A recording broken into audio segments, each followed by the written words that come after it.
Cet obstacle qui t'empêche de vivre pleinement tes rêves, cher proactif rêveur, c'est le sujet dont j'ai envie de te parler aujourd'hui.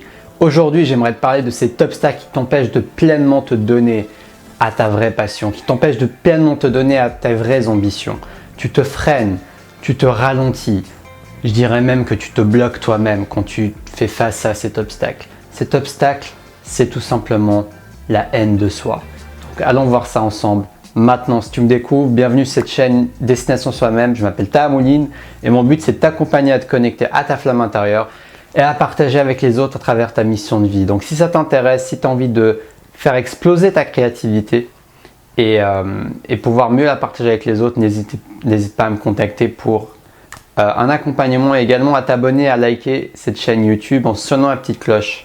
Donc, sans plus attendre, je vais te parler justement de ce fameux obstacle qui est justement, comme je te l'ai dit, la haine de soi, le fait de ne pas accepter notre humanité en fait.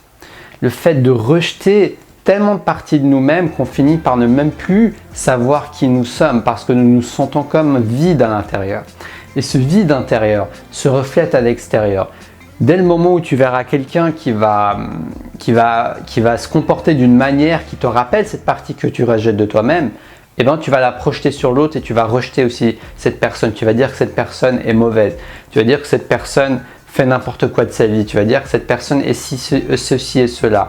Mais toute cette projection extérieure n'est qu'un indice en fait de ce que tu rejettes à l'intérieur de toi. Donc plus tu vas te rejeter et moins tu vas t'autoriser à vivre pleinement ton potentiel. Moins tu vas t'autoriser à aller entamer ce fameux projet d'entrepreneuriat que tu as envie de faire. Pourquoi? Parce que tu as peur.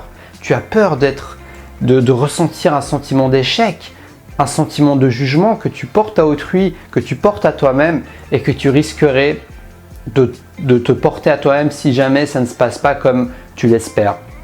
Donc bien sûr, tout projet comporte un risque de ne pas réussir du premier coup ni du 10e coup, un risque de perdre des choses. Et tous ces obstacles de la vie en fait te confrontent à ces émotions qui refont surface, ces émotions qui viennent de l'enfance et de plein d'endroits en fait. Je ne pourrais pas dire d'où ça vient, parfois on ne sait pas pourquoi on se sent comme ça. Mais souvent ça vient de l'enfance, de traumatismes qu'on a eu avec nos parents, avec toute personne qui s'est occupée de nous, surtout en dessous de l'âge de 6 ans. Et ça vaut la peine de prendre conscience de tout cela et de travailler son estime de soi-même, de travailler son amour de soi-même, de commencer à prendre soin de soi-même, de s'écouter, d'accueillir nos émotions, d'accueillir nos ressentis, d'accueillir nos besoins, nos différents besoins et de prendre notre responsabilité de les combler parce que c'est de cette manière que nous allons pouvoir nous remplir. Parce que quand on est rempli à l'intérieur, eh ben, on a de l'énergie pour avancer vers notre mission de vie, vers nos ambitions, vers nos buts, vers nos objectifs et de le partager avec les autres. Par contre, quand on a ce grand vide intérieur, quand on a ce rejet intérieur de soi-même, quand on se sent divisé, eh ben, c'est beaucoup moins facile de se réveiller le matin et d'avoir envie d'accomplir ses objectifs. Donc moi, je t'encourage vivement à te connecter à tes émotions. Quand tu te sens en colère, quand tu te sens triste, quand tu te sens frustré, soit sur le moment, soit un moment à part quand tu es tout seul dans ta chambre, prends le temps de respirer, prends le temps d'accueillir ces émotions. Parce que la pleine conscience, c'est ce qui va permettre à ces émotions de se dissoudre à leur propre rythme. À leur propre rythme, ça veut dire que tu n'es pas en train de dire à cette émotion « Dégage, je ne veux plus te voir, casse-toi ». Non, tu es en train de lui dire « Je t'écoute, je suis prêt à t'écouter, je suis prêt à rester là avec toi le temps qui sera nécessaire pour que tu passes à autre chose et que tu t'en ailles. » Quand tu te sens triste, quand tu te sens frustré, quelle que soit l'émotion que tu ressens, prends du temps avec toi-même parce que ça, c'est la plus grande preuve d'amour inconditionnel. L'amour inconditionnel, c'est d'aimer sans condition. Donc, quand tu es présent avec tes émotions sans condition, eh ben, tu envoies un message à toi-même, à ton âme, à ton inconscient que je t'aime sans condition. Je n'ai pas besoin que tu sois de telle manière ou de telle manière pour t'accepter et t'aimer. Je n'ai pas besoin que tu sois brillant. Je n'ai pas besoin que tu sois turquoise, rouge, vert, bleu pour que je puisse t'accepter tel que tu es. Parce que je t'accepte dans ta globalité, dans ton entièreté, avec tes lumières et avec tes ombres. Et cette acceptation des lumières avec les ombres, c'est ce qui va faire en sorte que tu vas être un être humain beaucoup plus intégral, beaucoup plus complet dans ton intégralité. C'est-à-dire que tu vas accepter ton petit humain, entre guillemets, parce que notre part divine, j'imagine qu'elle est plus grande et plus vaste. Mais disons que tu vas accepter ton petit humain et tu vas vraiment l'accepter tel qu'il est. Ça ne veut pas dire que tu ne peux pas évoluer, changer, etc. Mais ça veut simplement dire que tu vas accepter que tu ne vas jamais être parfait, que ce petit humain ne sera jamais parfait. Et parfois, ça peut être choquant de dire ça, mais c'est vrai. Moi, je crois que notre petit humain ne sera jamais parfait. Tout ce qu'on peut faire, c'est l'améliorer, évoluer, lui faire apprendre des leçons et surtout accepter et donner de l'amour inconditionnel à notre petit humain. Un amour aussi fort que l'amour divin auquel on peut se connecter quand on médite, etc.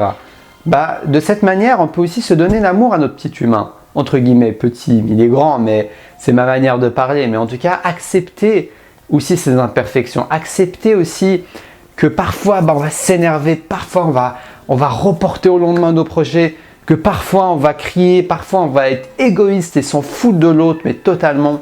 Et qu'au final, c'est pas ça qui nous définit. Nous ne sommes pas définis par nos ombres. Le plus important, ce ne sont pas nos ombres.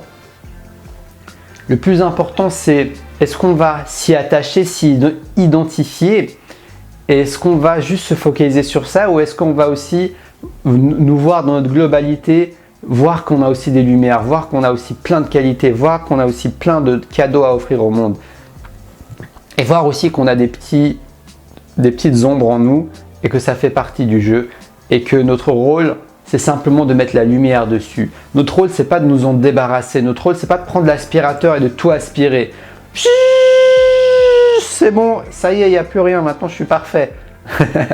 C'est pas ça notre rôle. Notre rôle, c'est, d'après moi, c'est simplement de mettre de la lumière dessus, d'allumer la lumière sur nos ombres et de commencer à observer, simplement observer. Comme dans la méditation de pleine conscience, simplement observer nos ombres, observer nos sensations, observer nos émotions et voir ce qui se passe.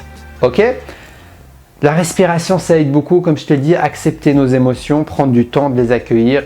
Donc expérimente ça et dis-moi ce que tu en penses dans les commentaires, si tu as déjà expérimenté ou si après cette vidéo, tu as été inspiré à accueillir tout ça un peu plus en douceur. Dis-moi si ça t'inspire dans ton chemin de vie, si ça t'a aidé dans ton quotidien. Donc n'oublie pas que pour que tu puisses avoir un passage à l'action et que tu puisses avoir un maximum de tes ressources pendant que tu passes à l'action, n'oublie pas de te donner de la compassion. Parce que action rime avec compassion et ce n'est pas par hasard. Parce que plus tu vas te donner de la compassion et plus tu auras envie de passer à l'action et d'être pleinement en vie. Sur ce, je te laisse sur ces belles paroles. N'hésite pas à liker et partager cette vidéo. Abonne-toi sur cette chaîne en sonnant la petite cloche pour recevoir mes nouvelles vidéos quotidiennes pour t'inspirer à te connecter à ta flamme intérieure et à faire grandir ta créativité pour la partager à travers ta mission de vie. Donc si ça t'intéresse, rejoins l'aventure. Je te souhaite beaucoup d'action, beaucoup de compassion, beaucoup d'amour pour toi-même et beaucoup de plaisir dans ce chemin. À demain pour la prochaine vidéo. Et surtout, reste connecté à ta flamme intérieure. Like cette vidéo, ça va m'aider à la faire diffuser au plus grand nombre. Je t'en serai très reconnaissant. Mes prestations de coaching sont en description de la vidéo. Tu peux me contacter, on peut discuter par email, sur les réseaux sociaux. Tous les détails sont dans la page. Donc voilà. Je suis également présent sur Instagram, sur Facebook pour des citations exclusives inspirantes. Je te dis à demain. Ciao, ciao.